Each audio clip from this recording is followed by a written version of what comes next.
Good morning, ladies and gentlemen.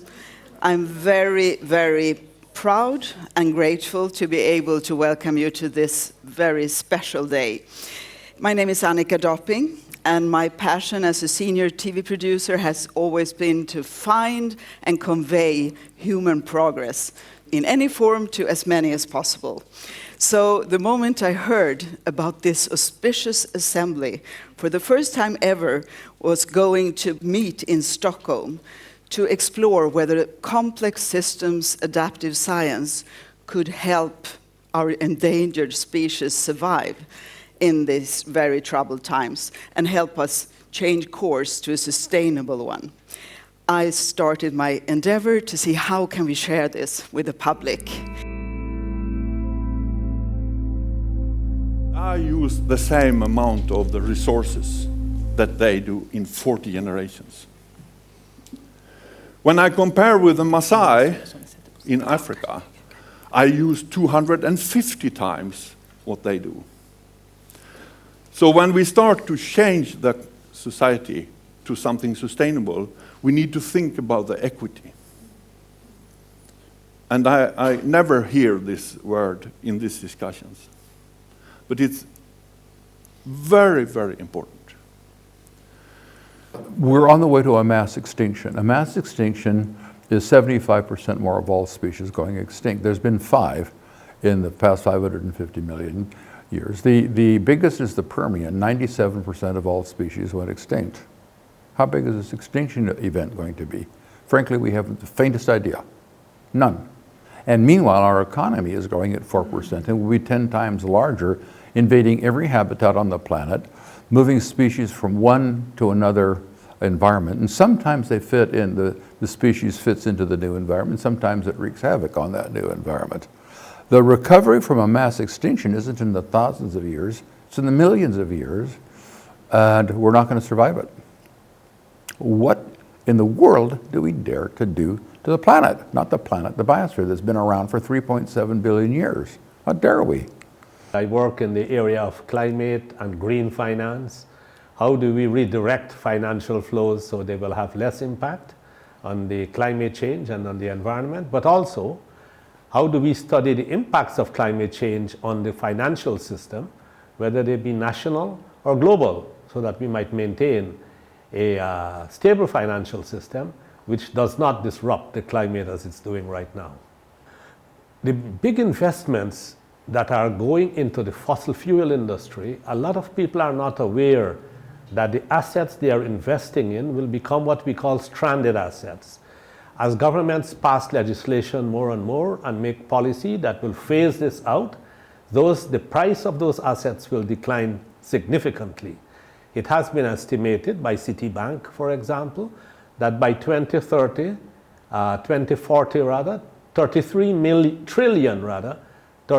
trillion in assets will be stranded, relating mainly to fossil fuels, and by 2100, $100 trillion of assets will be stranded.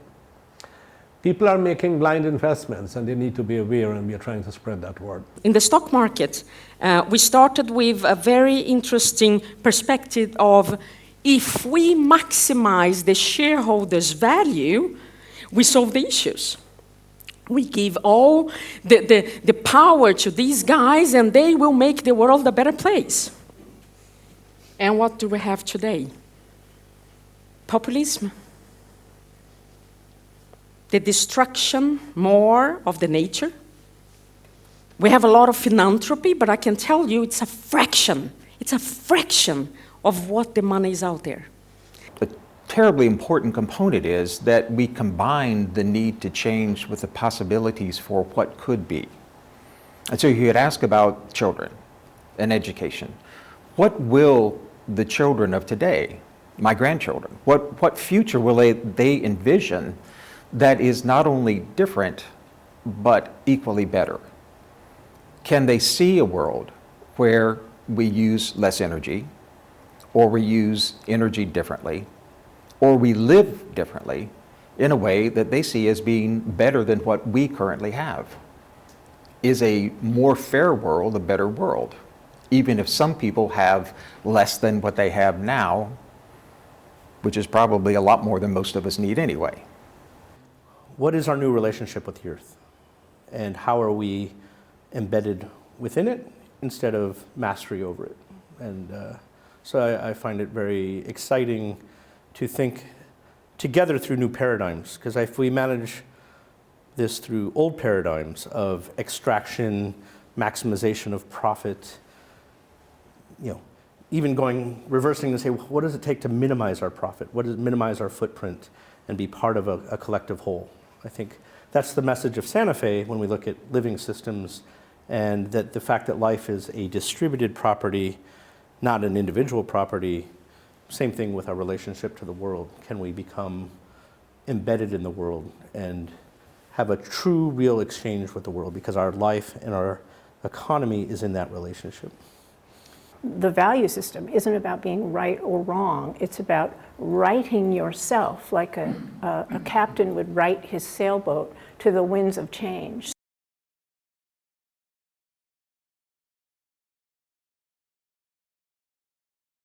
We have to reinvent the sacred, and that has to be part of an emerging global civilization. 30 or 40 civilizations around the globe are weaving together. There's a rebellion against it in fears of being inundated by another culture. For example, that's part of, I think, what's going on in the Muslim world. But meanwhile, if we want to keep the roots of our civilization 5,000 years old, that's fine, but we can mingle our branches. We can have Chinese Cuban cuisine in New York. So who knows what we can create together? There's 7 billion of us. What can we create together? At bottom, our issues are moral and spiritual. What's a good life? How will we live a good human life that's rich and fulfilling when we're overwhelming the biosphere? How will we find our way? And just to note religion. Religion is religio, which is to tie together. We really are one species. We really have to come together on a planet. We may. And what we can create together could be huge. So we're faced with enormous problems. It's pious but hopeful. We also have enormous opportunities. The main thing I got from the whole conference was the richness and the importance of coming together, creating bonds and networks, building relationships, and in the process of doing that, being willing to actually take action steps with the support of each other's different expertise. And many of us will be going to different parts of the world from here, of course. To take that knowledge back to where we're all from, I think is really valuable. It gives people a sense of not being alone, that we're in this together, that there are people thinking about these key issues of sustainability on multiple levels, some of them very tangible, and some of them quite radical and transformative. And I think that the ways that we were able to weave those different levels of expertise and those different perspectives together through the last 2-3 days has been quite remarkable. What I have experienced in being here is incredibly hopeful, because I've noticed that almost everyone who has spoken from their particular perspective has in some way asked for new values, universal values. In fact, there was a meeting in Seattle a decade or so ago, and they called together, it was called Humanity 3000. They called together all the experts in their field to wrestle with the problem was, what do we need to do right now to even have humanity in the year 3000? And they came up with a list of things, but by far the number one answer was that we need a set of universal values for human beings. And I would extend that to all living systems. Like Pele said, we need not only human rights, we need nature's rights. We are in a socio-ecological system, a single system. It's not that we have an economic system and a natural system, and the economic system is damaging the climate system or the natural system, which is the way we tend to think about this. When we see it as a single socio-ecological system, we then recognize that not only is humanity one, but we are one with nature as well. And then we recognize that when we destroy nature, we destroy ourselves. That kind of paradigmatic shift is what I believe will change the value system. Now, during the meeting we have had, it came up 1 or 2 times, the importance of the value shift. We talked a lot about what kinds of vision we might have and so on. That value shift is not going to happen, and greed, which is the source of our problems. You will recall Mahatma Gandhi had once said that the world does not have enough for the greed of a single person, but it has enough for the entire world if we were not that greedy. And that greed, however, that kind of what we might call personal, individual achievement, that begins to vanish. Achievement becomes something else. It becomes, how do we become more at ease with ourselves, rather than how do we accumulate more and more. Given what we already have, we have a United Nations that is very imperfect. It's still nation states struggling with each other for national interest. How do we take that connection to the next level and build an effective system of governance at the global level? At the national level, we think what's perfectly normal, we want to have a legislature that makes laws, that says how we behave and what is good and bad in society. We need an executive to apply the laws. We need a judicial system that can judge when there are disputes and so on and can interpret the law. We don't have that yet at the global level. We did bits and pieces, but it's not working. If we want to solve climate change, for instance, we need to be able to legislate the release of greenhouse gases around the world to equitably share the effort of coming back down to what the planet says must be our limit to avoid catastrophic climate change.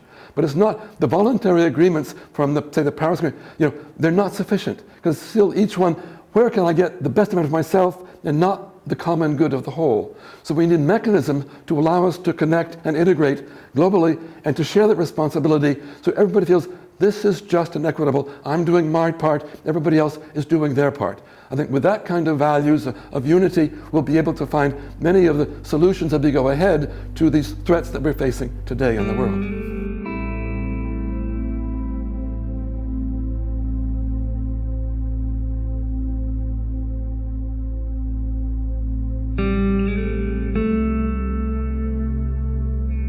I'm Erik Moberg. I'm a businessman working with large corporations in 30 years in an international arena. So I come to this conference with a little bit of a different background. I haven't been a climate activist in any way since maybe a month ago. But I heard about this 4 weeks ago. We got the opportunity to set up this conference in Stockholm, and I was part of it and been helping out different ways. And now I'm engaged. I'm awakened for this really important knowledge. And I'm really thrilled, but I'm also a bit burdened because it's a heavy burden to carry this knowledge. I learned a lot during this conference, and it's really a serious situation at hand. So what I bring to the table in this context is that I can understand where people most likely are in their minds, because they think it's probably not as bad because no one is really saying it's on red alert. So we probably continue for a few more years in our lifestyle. I learned that is not the case. So I can be kind of a bridge from this really deep scientists and researchers with their knowledge to bridge it to the mass people, the business people, the ordinary people around the globe, because we now need to start communicate this knowledge. The timing is here. The need is here. The resources are out there. Please come and participate in helping mankind in an explorative adventure we've never encountered before to see what can emerge.